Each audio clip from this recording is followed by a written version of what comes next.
कभी कयामत का दिन तो कभी आना ही नहीं है। जय श्री राम दोस्तों, देखिए कैसे योगी जी ने राम विरोधियों को, सनातन धर्म के विरोधियों को चुनौती दी है। उन्होंने कहा है, हम लोगों ने कहा था ना कि राम लला हम आएंगे, मंदिर वहीं बनाएंगे। बन गया ना मंदिर। अयोध्या में कोई संदेह है? कोई संदेह है? और हम आज फिर इस बात को कह रहे हैं कि कयामत के दिन तक भी कभी कयामत का दिन तो कभी आना ही नहीं है। उन्होंने आगे कहा है कि इसलिए बाबरी ढांचे का पुनर्निर्माण कभी होना ही नहीं है। जो कयामत के दिन आने का सपना देख रहे हैं, ऐसे ही सड़गल जाएंगे। कभी वह दिन आने वाला नहीं है। दोस्तों, आपसे निवेदन है, वीडियो को पूरा देखिएगा और वीडियो को ज्यादा से ज्यादा शेयर कीजिए, लाइक कीजिए। अब सुनिए सीधे योगी जी को। ये डबल इंजन की सरकार प्रधानमंत्री मोदी जी के नेतृत्व में, उनके मार्गदर्शन में जो बोलती है वह करके दिखाती है, और जितना करती है उतना ही बोलती है। हम लोगों ने कहा था ना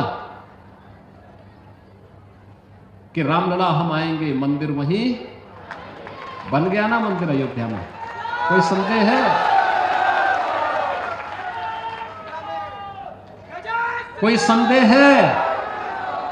और हम आज फिर इस बात को कह रहे हैं कि कयामत के दिन तक भी कभी कयामत का दिन तो कभी आना ही नहीं है, और इसलिए बाबरी ढांचे का पुनर्निर्माण कभी होना ही नहीं है। जो कयामत के दिन आने का सपना देख रहे हैं, ऐसे ही सड़गल जाएंगे।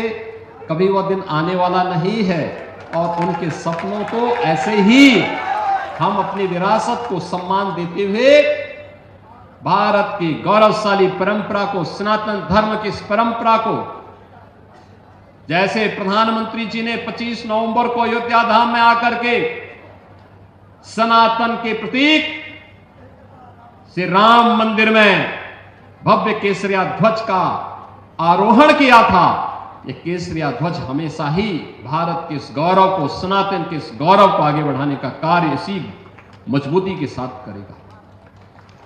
बहनों और भाइयों, आप याद करिए ना, अयोध्या में 500 वर्षों के बाद एक गौरवशाली क्षण हमारे सामने आया। इन 500 वर्षों में अनेक राजा महाराजा आए, अनेक सरकारें आई होंगी। 1947 में भारत आजाद हुआ। 1952 में पहली चुनाव के बाद सरकारें बनी। लगातार हर चुनाव के बाद सरकारें बनती थी, फिर चुनाव होते थे, सरकारें बनती थी। अयोध्या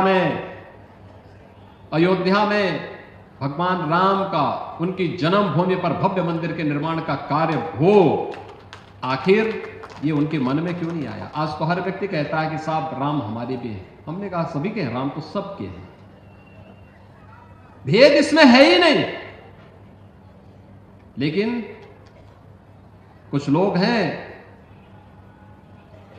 जो अवसरवादी रवैया अपना करके जब संकट आता है तब राम याद आते हैं, और बाकी राम को विस्मृत कर देते हैं, राम को भूल जाते हैं। इसलिए भगवान राम भी अब उनको भूल चुके हैं। अब उनकी नैया कभी पार नहीं होनी है।